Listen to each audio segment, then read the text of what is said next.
नमस्कार, आपका स्वागत है हमारे इस यूट्यूब चैनल एम क्लासेस में और मैं हूं सुबोध सिंह। आज आपके लिए लेके आया हूं लुसेंट की अगली क्लास, जहां पे आपको पढ़ना है कश्मीर के राजवंश।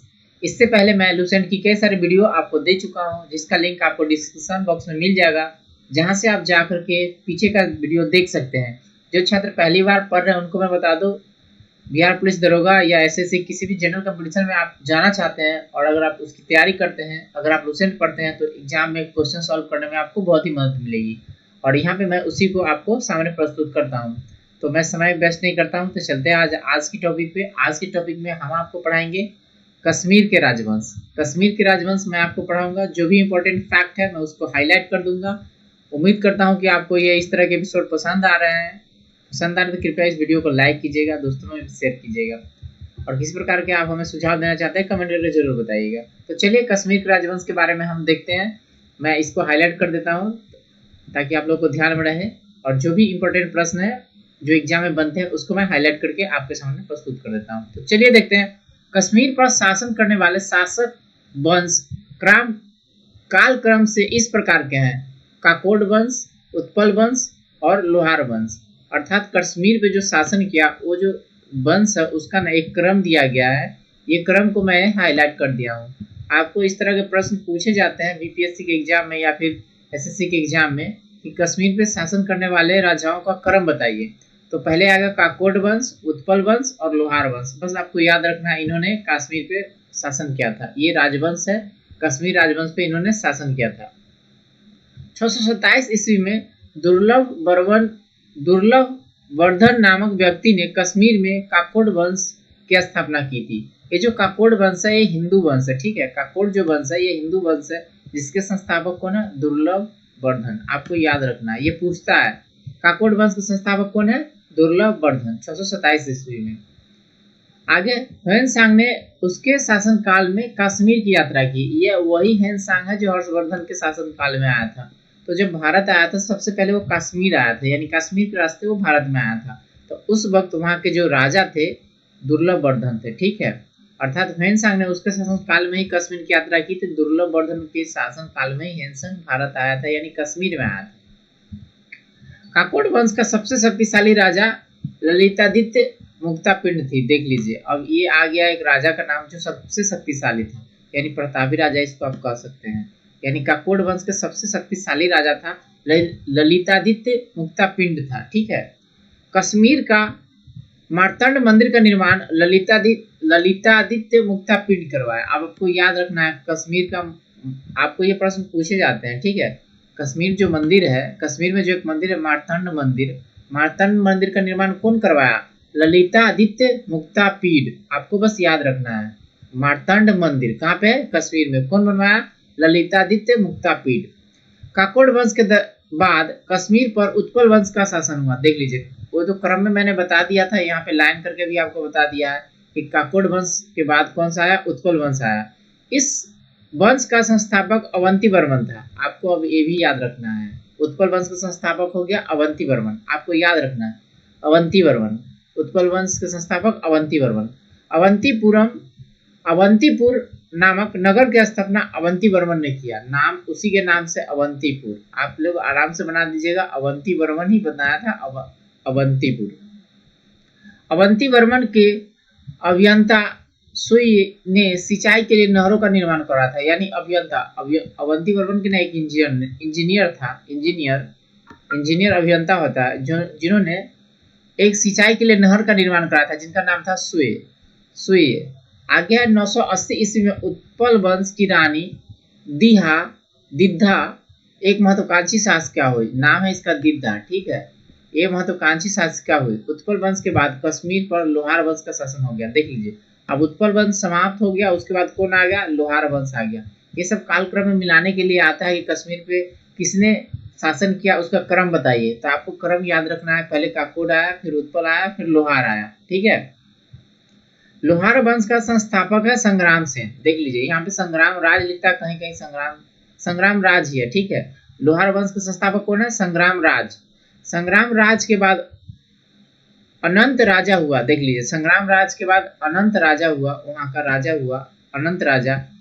इसकी पत्नी सूर्यवती, आपको याद रखना है सूर्यमती के बारे में। देख लीजिए, प्रशासन को सुधारने में उसकी सहायता की थी। अब ये क्वेश्चन बहुत अंदर से है और ये पूछ देता है कि कश्मीर के कौन से शासक को उसकी पत्नी ने प्रशासन में मदद की थी, तो वो सूर्यमती थी। किसकी मदद की थी? अनंत राजा का। अनंत राजा को मदद किया था सूर्यमती, उसकी पत्नी थी। ठीक है। लोहार वंश का शासक हर्ष विद्वान, कवि तथा कई भाषाओं का ज्ञाता था। देख लीजिए, लोहार वंश का एक शासक है जिसका नाम है हर्ष, और ये विद्वान था, कवि था और कई भाषाओं का ज्ञाता था, यानी कई भाषाएं जानता था हर्ष। आपको याद रखना है बस। कल्हण हर्ष का आश्रित कवि था। ये वही कल्हण है, ठीक है, जो राजतरंगी लिखे हैं। ठीक, आगे आ जाएगा। कल्हण कल्हण हर्ष के दरबार में रहते थे। कल्हण हर्ष का आश्रित कवि था। हर्ष के दरबार में रहते थे कल्हण। जय सिंह लोहार वंश का अंतिम शासक था। आपको ये भी याद रखना है, लोहार वंश का अंतिम शासक कौन है? जय सिंह। बस आपको याद रखना है, मैं हाईलाइट कर देता हूँ। जिसने 1128 ईस्वी से 1155 ईस्वी तक शासन किया। जय सिंह के शासन के साथ ही कल्हण की राजतरंगी का विवरण समाप्त हो गया। देख लीजिए, यहाँ पे लिख दिया कल्हण की राजतरंगी। कल्हण की राजतरंगी अर्थात राजतरंगी एक पुस्तक है जिसके लेखक है कल्हण, और इसकी वहीं पे कहानी समाप्त हो गई। और जय सिंह इसका अंतिम शासक था, याद रखना है। जय सिंह अंतिम शासक था लोहार वंश का, याद रखना है। कश्मीर में अंतिम राजा कौन हुआ? जय सिंह हुआ। ठीक है, आपको याद रखना है। इसका काल था 1128 से 1155। कुछ हाईलाइटेड पॉइंट है जिसको मैं आपके सामने प्रस्तुत कर रहा हूँ, किस तरह से एग्जाम में पूछे जाते हैं। तो सबसे पहले आपको काकोड वंश के बारे में बता दूं, उसके बाद लोहार वंश, नहीं, पहले काकोड वंश आया, उसके बाद उत्पल वंश आया, उसके बाद लोहार वंश आया, जिन्होंने बारी बारी से कश्मीर पर शासन किया। यहाँ पे आपको बात कर लेते हैं काकोड वंश की। तो काकोड वंश के संस्थापक है दुर्लभ वर्धन। बस आपको इतना याद रखना है, काकोड वंश के संस्थापक है दुर्लभ वर्धन। ये हिंदू वंश है, हिंदू वंश है। और जब ये कश्मीर के राजा थे, वहाँ के शासक थे, तभी हैनसांग भारत में आया था, यानी चीन से जब चला था वो, तो भारत के सबसे पहले किस राज्य में आया था? तो कश्मीर में आया था, जम्मू कश्मीर में कश्मीर में आया था। वहाँ के राजा कौन थे? वही थे दुर्लभ वर्धन। ठीक है। उसके बाद कहता है काकोड का सबसे शक्तिशाली राजा था ललितादित्य मुक्तापीड। मतलब काकोड वंश का सबसे शक्तिशाली जो राजा हुआ ललितादित्य मुक्तापीड हुआ। और उसके बाद मार्तंड मंदिर है, वो कश्मीर में है, और बनवाया था उसको ललितादित्य मुक्तापिंड ने बनवाया था। कश्मीर का जो मंदिर है मार्तंड मंदिर। ठीक है। काकोड वंश के बाद उत्पल वंश आ गया कश्मीर में राज करने के लिए, और उत्पल वंश के बाद लोहार वंश आ गया। लेकिन आपको याद रखना है कि काकोड वंश समाप्त हो गया, उत्पल वंश आया। तो उत्पल वंश की स्थापना किसने किया था? आपको याद रखना, उत्पल वंश के संस्थापक है अवंती वर्मन। बस इतना याद रखना, उत्पल वंश के संस्थापक अवंती वर्मन। अवंती वर्मन एक शहर को बनाया, उसका नाम था अवंतीपुर। उन्होंने एक नगर बनाया। उसके बाद आता है सुई, किसके दरबार में रहते थे? तो अवंती वर्मन के दरबार में रहते थे। इन्होंने क्या किया? तो इन्होंने सिंचाई के लिए एक नहर का निर्माण कराया। उसके बाद है दिद्धा, महत्वाकांक्षी शासका हुई उत्पल वंश में। ठीक है। उसके बाद है उत्पल वंश समाप्त हो गया, उसके बाद आया लोहार वंश। तो आपको पूछा जाएगा लोहार वंश के संस्थापक कौन है? तो उत्तर होगा संग्राम सेन, नहीं, संग्राम राज। लोहार वंश का संस्थापक कौन है? संग्राम राज। आपको याद रखना, संग्राम राज। लोहार वंश के संस्थापक संग्राम राज। तो यहाँ पे कहता है संग्राम के बाद अनंत राजा हुआ, जिसमें उसकी पत्नी सूर्यमती उसके प्रशासन में मदद की थी। सूर्यमती अनंत राज का पत्नी प्रशासन में उसकी मदद की थी। अब लोहार वंश का शासन में ही हर्ष नाम का एक विद्वान, कवि तथा कई भाषाओं का ज्ञाता था। ठीक है। जय सिंह लोहार वंश का अंतिम शासक हुआ।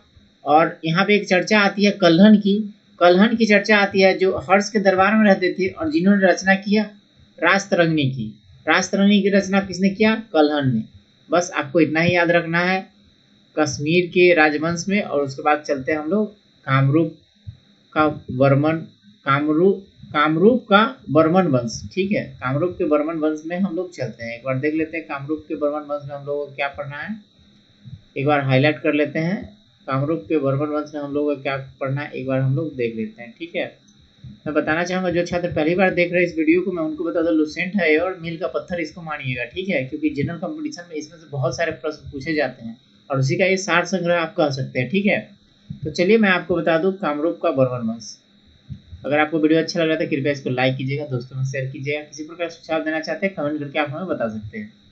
कामरूप का वर्मन वंश 4वीं शताब्दी के मध्य कामरूप में बर्मन वंश का उदय हुआ, ये 4वीं शताब्दी में हुआ, ठीक है। इस वंश का प्रतिष्ठा का संस्थापक पुष्य बर्मन को जाता है, यानी कामरूप में जो बर्मन वंश के संस्थापक है पुष्य बर्मन है, ठीक है। पुष्य बर्मन, बर्मन वंश के संस्थापक पुष्य बर्मन, ठीक है। इसकी राजधानी प्रयाग ज्योतिषी थी, आपको याद रखना है, प्रयाग ज्योतिषी, ठीक है। आपको याद रखना, छोटा सा बात है।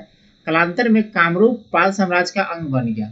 पाल साम्राज्य के बारे में मैं ऊपर आपको पढ़ाया हूँ, मतलब आगे चल के ये पाल साम्राज्य के अंतर्गत आ गया कामरूप, ठीक है। कामरूप जो है, कामरूप ये अभी वर्तमान में असम में है, ठीक है। और इसके संस्थापक थे पुष्य बर्मन, बस याद रखना है आपको। बर्मन वंश के संस्थापक पुष्य बर्मन, जिसकी राजधानी प्रयाग ज्योतिषी, और ये आगे चल के पाल वंश के साम्राज्य में आ गया था, ठीक है। बस इसमें इतना ही पढ़ना है, इसमें इतना ही महत्वपूर्ण है। मैं आज आपके सामने ये प्रस्तुत किया हूँ। आपके सामने अगले क्लास में रखूंगा राजपूत राजवंशों का उत्पत्ति, जहाँ पे आपको पढ़ना है गुर्जर प्रतिहार, उसके बाद गहरवाल यानी राठौर राजवंश। तो अगले क्लास में हम इसको देख लेंगे। अब नीचे देख लेते हैं, इसके बाद आपको क्या क्या पढ़ना है मैं आपको बता देता हूँ। अभी यहाँ राठौर वंश है, राठौर वंश के बाद आपको क्या पढ़ना है, नीचे गुर्जर प्रतिहार प्रथम है, उसके बाद गहरवाल राठौर राजवंश है, उसके बाद चहमान या चौहान वंश है, उसके बाद आपको देखना है परमार वंश देखना है उसके बाद, और उसके बाद क्या देखना है नीचे देख लेते हैं एक बार, परमार वंश। कल की वीडियो में मैं यहाँ तक आपको प्रस्तुत करूंगा, और चंदेल थोड़ा बड़ा है तो चंदेल में अलग से आपको पढ़ाऊंगा, ठीक है। उम्मीद कर रहा हूँ कि आपको वीडियो पसंद आ रहा है। कृपया लाइक कीजिए, इसको दोस्तों में शेयर कीजिए। किसी प्रकार के आप सुझाव देना चाहते हैं कमेंट करके आप हमें बता सकते हैं। इस वीडियो में इतना ही। देश दुनिया के साथ जुड़े रहिए। जय हिंद, जय भारत।